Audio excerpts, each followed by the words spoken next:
Selalu ada langkah pertama di tiap perjalanan. Apapun langkah pertamamu, jangan pernah ragu untuk memulai. Ramadan bersama Hijrah Bank, melangkah menang hingga akhir. Bismillahirrahmanirrahim. Assalamualaikum warahmatullahi wabarakatuh. Alhamdulillah, assalatu wassalamu ala rasulillah, wala hawla wala quwata illa billah. Amma ba'du. Alhamdulillahirabbil alamin. Mudah-mudahan pertemuan kita hari ini seluruhnya diberkahi oleh Allah Subhanahu wa taala. Teman-teman yang dirahmati Allah, ikhwah akhwat fillah, episode hari ini kita akan membahas satu pembahasan yang sangat penting, yaitu seputar thaharah. Tujuan Allah menciptakan kita tidak lain adalah untuk ibadah. Sebagaimana Allah sampaikan di dalam Al-Quranul Karim, surah Adz-Dzariyat ayat 56. A'udzu billahi minasyaitonir rajim. Wa ma khalaqtul jinna wal insa illa liya'budun. Dan tidaklah aku ciptakan jin dan manusia kecuali untuk ibadah. Dan ibadah itu ada syaratnya. Di antara syarat-syarat ibadah itu harus dalam keadaan bersih, baik badan ataupun tempat ataupun pakaian. Khususnya dalam ibadah-ibadah ritual seperti sholat. Maka bab thaharah ini bagian dari hal yang penting yang harus kita pelajari. Nah, apalagi bulan Ramadan ini bulannya para ahli ibadah. Jadi ibadah itu harus memperhatikan tentang kesucian. Makanya thaharah akan membahas tentang seputar bersuci. Teman-teman dirahmati Allah, apa itu thaharah? Thaharah itu secara bahasa adalah bersuci. Apa yang disucikan? Yang disucikan adalah badan kita ataupun pakaian kita atau tempat di mana kita ingin melaksanakan ibadah. Dan bab thaharah ini kalau ingin mudah memahaminya tidak lepas dari dua hal yang dibahas. Yang pertama, izalatun najasah, yaitu menghapus najis. Yang kedua, raf'ul hadas, mengangkat hadas. Pokoknya kalau teman-teman bingung apa itu thaharah, thaharah itu pokoknya isinya adalah dua. Izalatun najasah, menghapus atau mengangkat najis atau membersihkan najis. Yang kedua, raf'ul hadas, mengangkat hadas. Nah, itu bagian daripada thaharah. Lalu pertanyaannya, apa perbedaan antara najis dan hadas? Subhanallah, maka di sini ada perbedaan yang harus kita fahami dari sisi fikihnya antara najis dan hadas. Yang pertama, kalau berbicara tentang masalah najis, maka membersihkan najis ini tanpa harus menggunakan niat. Ya, kalau ada najis dalam tubuh kita, teman-teman gak harus niat. Cukup dibersihkan, maka hilang najisnya. Tapi kalau hadas, nah, syaratnya harus diawali dengan niat.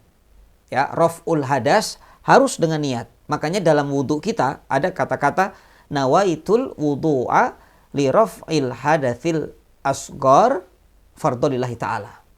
Kalau mandi hadasil akbar. Nah, harus dengan niat. Itu perbedaan pertama. Kemudian yang kedua, perbedaan antara najis dan hadas.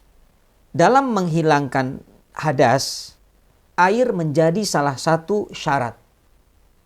Ya, kalau menghilangkan hadas, salah satu syaratnya dengan air. Sementara kalau najis itu nggak harus dengan air dibersihkannya.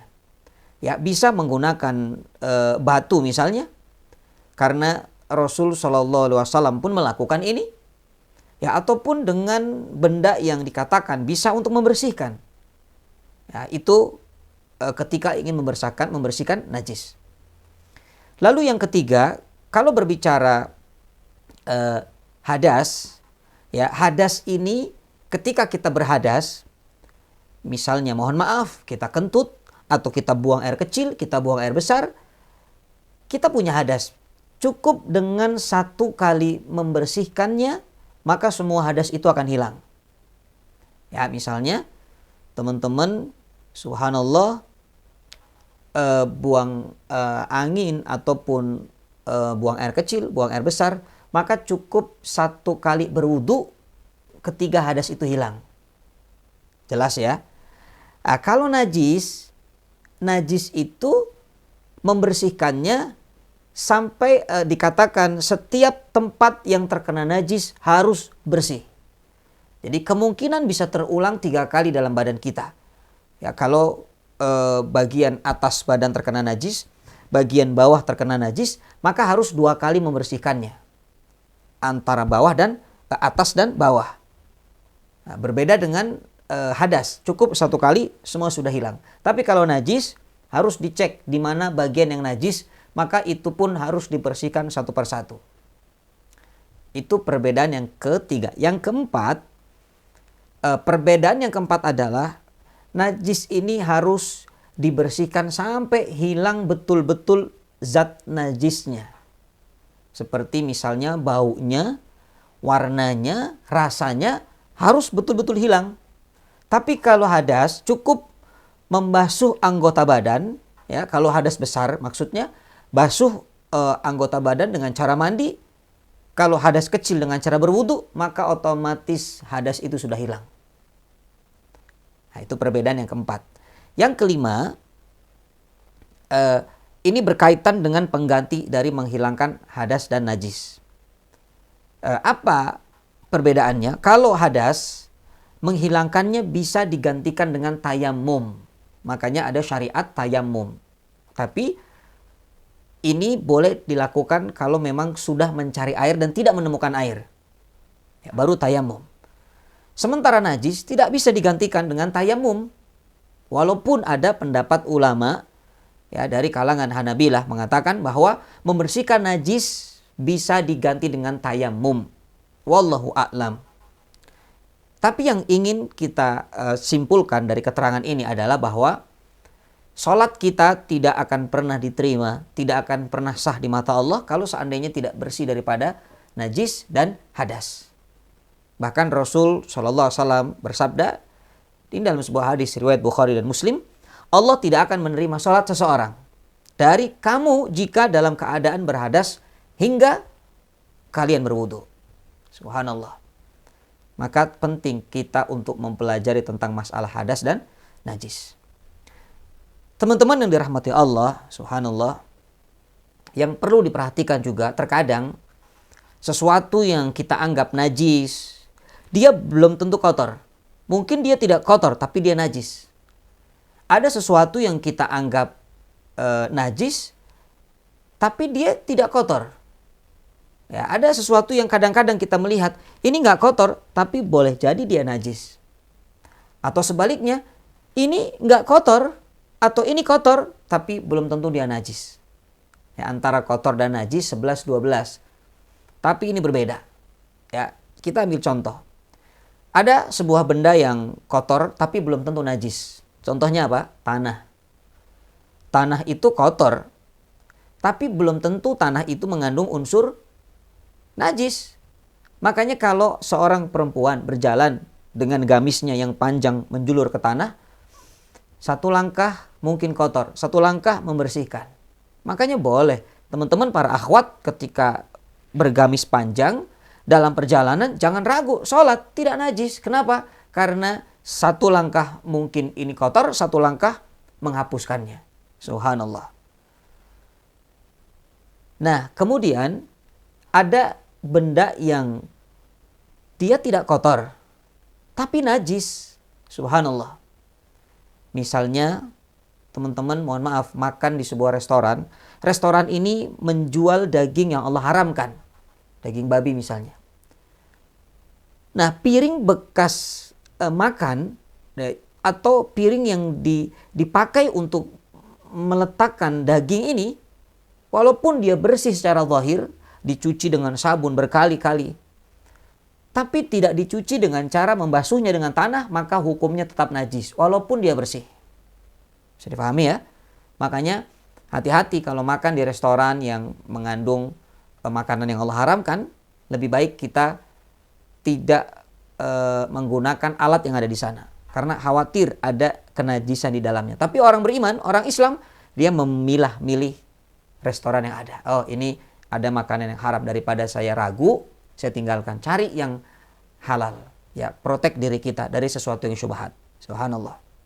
Nah, itu perbedaan antara benda yang kotor maupun benda yang dianggap najis. Sekali lagi, yang kotor belum tentu dia najis, yang najis pun belum tentu dia kotor. Nah, ini harus difahaminya. Subhanallah. Baik teman-teman dirahmati Allah, poin selanjutnya ini juga harus diketahui bagi kita-kita yang ingin mengetahui tingkatan daripada najis. Ternyata para ulama membagi najis itu menjadi 3 kelompok. Yang pertama disebut dengan najis mughalladah, najis yang berat. Ini najis yang harus dicuci 7 kali, kemudian salah satunya dengan tanah. Ini najis yang berat, seperti air liur anjing apabila kena ya dalam badan kita ini, maka harus dicuci dengan 7 kali air dan salah satunya dengan tanah. Ya, jadi 7 kali basuhan, salah satu dengan tanah. Yang kedua, najis mutawasitoh. Mutawasitoh ini najis yang sedang. Najis ini caranya cukup dengan menggunakan air sampai hilang bau ataupun warnanya. Jadi kalau sudah hilang bau dan warna, maka najis ini sudah aman. Subhanallah. Nah, untuk najis mutawasitoh ini ada 2 bagian yang harus teman-teman ketahui. Satu, ada yang namanya najis ainiyah. Ainiyah ini yang kelihatan dengan mata kita, wujudnya tampak, ima dari warnanya ataupun baunya ataupun rasanya. Maka ini bisa dilihat. Nah, yang kedua ada najis hukmiyah, yaitu najis yang kita yakini ada tapi dia tidak tampak wujudnya, tidak tercium baunya, dan tidak ada rasanya. Ya, ini disebut dengan najis hukmiyah. Ya, misalnya seperti air kencing yang sudah mengering, kan tidak kecium baunya, tidak terlihat warnanya, tapi ini ada. Itu namanya najis hukmiyah. Yang ketiga ada najis mukhaffafah, najis yang ringan. Ini seperti seorang bayi yang pipis, tapi bayi ini baru minum ASI, belum memakan apapun. Maka najisnya menjadi najis yang ringan. Ya, dan cara membersihkannya cukup dipercikan saja dengan air atau disiram. Maka sudah bersih dari najis mukhaffafah. Nah, ada najis yang lain, ini juga najis yang disebut para ulama najis ma'fu. Ma'fu itu dimaafkan. Ya, ini najis tapi dimaafkan. Ya, cirinya apa? Najis yang cukup dibersihkan dengan air. Kalau najisnya kelihatan, dia cukup dengan air, ya, dan dia bersih, maka itu sudah dimaafkan. Nah, tapi kalau tidak kelihatan najis ini, ya sudah, karena sudah dimaafkan, kita tidak tahu, bahkan tidak tampak, ya maka ini ma'fu namanya. Ya, dimaafkan. Subhanallah. Baik,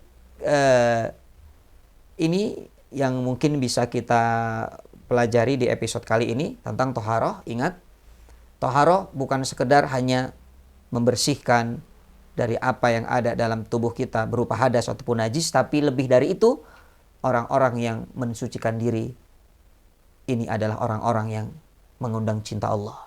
Sebagaimana Allah berfirman di dalam Al-Quranul Karim, A'udzubillahi minasyaitonirrajim, Innallaha yuhibbut tawwabina wa yuhibbul mutatahhirin. Sesungguhnya Allah mencintai orang-orang yang bertaubat, membersihkan dirinya dari dosa, dan Allah mencintai orang-orang yang mensucikan dirinya.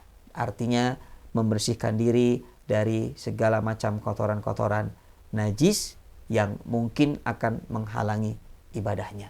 Bersih hati, bersih badan, bersih tempat ibadah, bersih pakaian, ini adalah karakter orang yang beriman. Ingat, Rasulullah SAW bersabda, At-tahuru syatrul iman. Kebersihan bagian daripada iman. Syukran lakum ala husni istimaikum. Jazakumullah khair. Assalamualaikum warahmatullahi wabarakatuh.